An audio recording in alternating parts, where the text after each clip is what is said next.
Magandang gabi, mabibilis na balita kasabay ng uwian, hapunan at pahinga.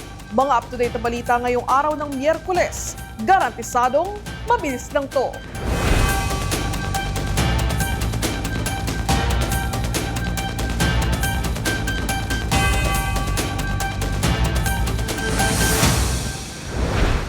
Arestado ang CEO ng isang online media network at social media personality na si Franco Mabanta at 4 na iba pa sa umano'y pangingikil ng 350 million pesos kay dating House Speaker Martin Romualdez. Mabanta at PGMN, inosente at setup anyang nangyari. Mabilis na balitang hatid ni Enzo Lacap. Arestado sa entrapment operation na ikinasa ng NBI kagabi ang social media personality at PGMN CEO na si Franco Mabanta at 4 pang kasama nito sa umano'y extortion sa isang kongresista. Ayon sa NBI, nag-umpisa ang kanilang investigasyon sa reklamo ni dating House Speaker Martin Romualdez na isang individual umano nagdedemand ng pera kapalit sa hindi pag-publish ng isang expose na ang dating House Speaker umano ang mastermind sa korupsyon kaugnay sa flood control projects. Dagdag pa ng NBI, nagkaroon na ng pag-uusap ang dalawang kampo noong 2025. Mababa lang anya ang hinihinging halaga nung una hanggang lumobo sa 300 million at nagdemand ng 4 na tranches na 75 million per tranche ang halaga. At kung hindi makakapagbigay ay ipopost nila nitong May 5 sana ang part 1 ng video. Sasampahan ng reklamong robbery extortion in relation to violation of cybercrime law si Mabanta at 4 pa nitong kasama. Iimbestigahan din ng NBI kaugnay sa issue ang Peanut Gallery Media Network at ilang social media accounts na hawak nito. Sa pahayag na inilabas ni Mabanta at PGMN, setup anya ang nangyari at inosente sila. Ang sinasabing video na may habang 70 minuto ay punong-punuan niya ng ebidensya tungkol sa korupsyon ni dating House Speaker Martin Romualdez.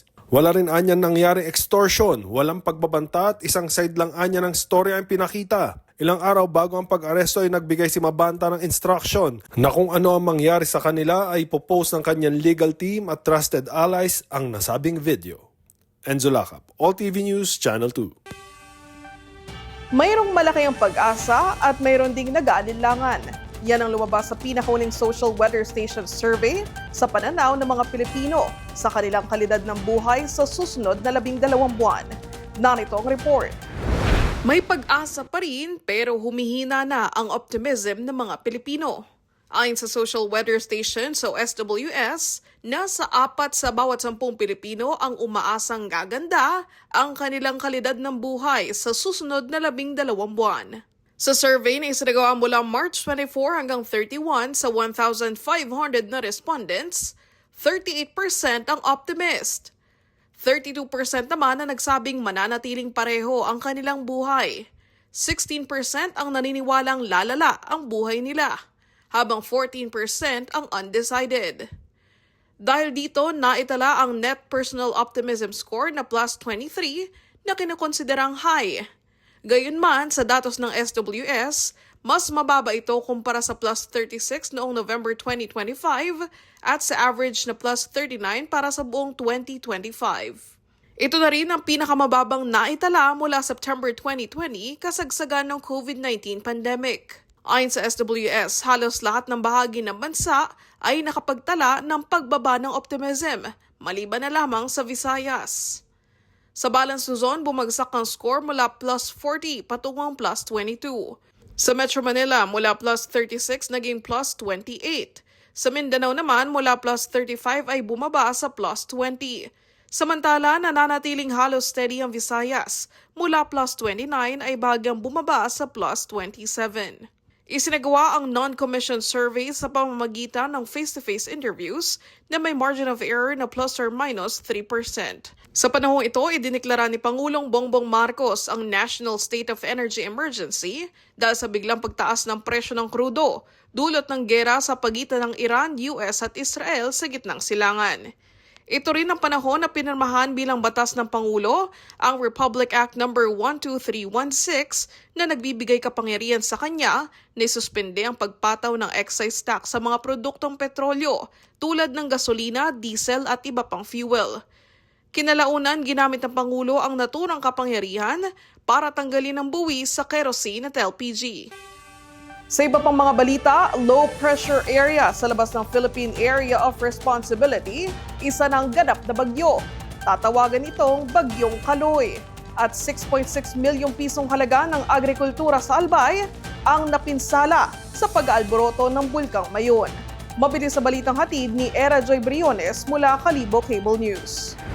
Ilang ektaryang sakahan na ang napinsala sa pag-alboroto ng Bulkang Mayon base sa summary report as of May 5 ng APAW.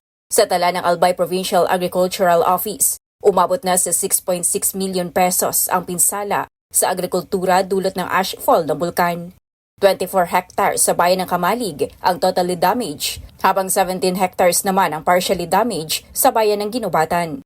Habang umabot na sa 87 magsasaka ng palay ang apektado ng kalamidad. Samantala, nagtulong-tulong ang mga residente sa bayan ng Kamalig sa ilalim ng Food for Work program para linisin ang debris ng ashfall sa bypass road sa lugar. Kaugnay niyan, 8 bayan na sa Albay ang nagdeklara ng state of calamity sa patuloy na aktibidad ng Mayon. Nananatili pa rin sa Alert Level 3 ang bulkan sa kasalukuyan. Ipinagbabawal pa rin ang pagpasok sa 6-kilometer danger zone.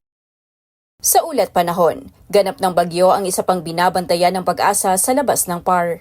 Huli itong namataan 2,225 kilometers silangang hilagang silangan ng Mindanao. May lakas ng hangin na 55 kilometers per hour, pagbugso na 70 kilometers per hour, at gumagalaw pakanluran sa bilis na 20 kilometers per hour. Para sa ating forecast track, posible itong pumasok ng ating Philippine Area of Responsibility between Friday evening or Sabado. Posible din ito'y pumasok ng ating PAR bilang isang ganap na tropical storm category or mas mataas pa. Pagpasok niya ng ating PAR, ito'y papangalanan nating Kaloy, pangatlong bagyo po natin para sa taon ng 2026. Nilinaw naman ng Weather Bureau na walang direktang epekto ang LPA at bagyo sa ating bansa at patuloy na iiral ang easterlies sa bansa.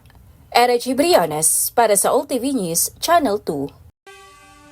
Sa sports balita, Pinay tennis sensation Alex Ayala ibinahagi ang kanyang day in a life bilang estudyante sa Rafa Nadal Academy. Round 1 sa Italian Open kontra Polish netter, mamaya na. Sa video na pinost ng Rafa Nadal Academy, ibinahagi ni Ayala ang kanyang day in a life noong estudyante pa siya sa Rafa Nadal Academy. Nostalgic din anya ang pakiramdam pag bumalik siya sa academy. I spent a lot of time studying and I'd go out with my friends to get an ice cream, go to the grocery. Nothing much, not special, yeah. So a typical day for me would look like training at 8 until 10:45 and then 11 to 12:30 I would be in the gym. Unang makakaharap ni Ayala sa first round si Magdalene Fresh mamaya.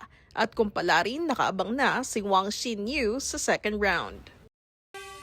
Yan ang mga balitang nakalap ng All TV News. Para sa iba pang balitang mabilis, bisitahin ang aming website alltv.ph/news. I-like at follow din ang aming social media accounts. Ako, si Michelle Giliang. Magandang gabi.